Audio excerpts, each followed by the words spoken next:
Hello. Now that we have a new patriarch, and some of you were asking me about him, I wanted to give you a little bit of information that I found about him.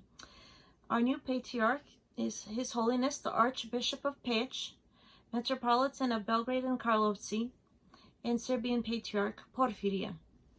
When a patriarch passes away, as did our Patriarch Irene at the end of 2020, we have 3 months, according to the Serbian Orthodox Church Constitution, to elect a new one. So this takes much planning, as we have 43 bishops that are called to the election.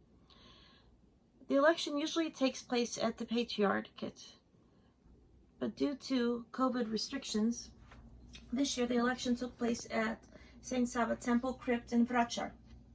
And there you could see how the tables were set up for the election. There were a few bishops that were ill and could not make it, and a bishop can give his vote proxy to another bishop, but no bishop can vote more than twice. So you can only vote for yourself and one other bishop if you can't make it. As I said, we have 43 bishops, and all of these bishops vote until they have 3 candidates from among themselves. The 3 names are written and placed in 3 envelopes. According to the Constitution, the youngest bishop places the envelopes in a gospel. Then a monk that is chosen will pick out one of the envelopes and hand it to the eldest bishop. And after announcing the newly elected patriarch, bells are rung, a Mnogojetstvo is sung, and a thanksgiving service is officiated. Then we have what is now our 46th elected patriarch. He is clothed in green vestments, as green symbolizes the Holy Spirit. So this is a photo of our new patriarch in his green vestments. And I also found a picture of our last patriarch, Patriarch Irene, in that vestment as well, which I think is just very elegant, the way it is with its green and gold. So this is our new patriarch, Porfirije.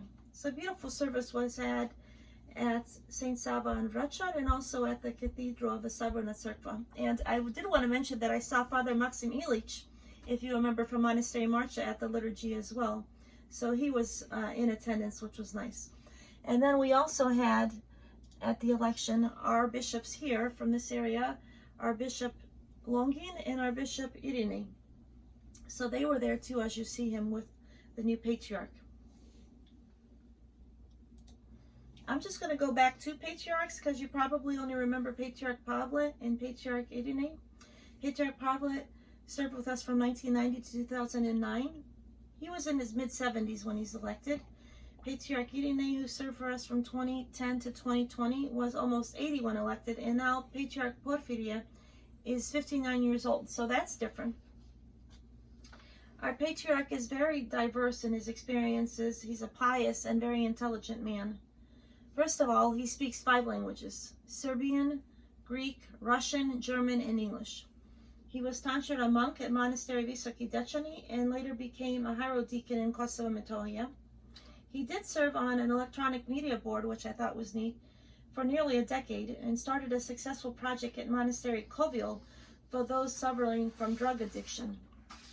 He's written many publications and magazines. Some of them are translated. You can find them online. He also helped to establish, again, the military chaplains in the Serbian armed forces.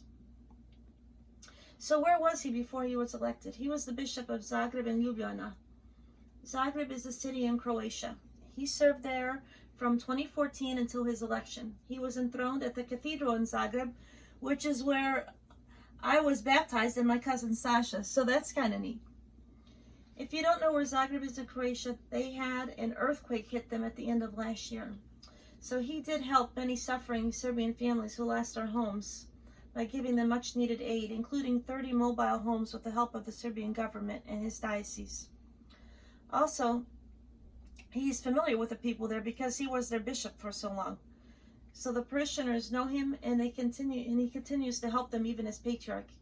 He's very compassionate. He understands human vulnerability, and it's really up to us to help pray for him as he is praying for all of us. So that's a little information about our new patriarch, and I ordered some photos of him, and I'll bring them to church in a couple weeks. So have a good weekend.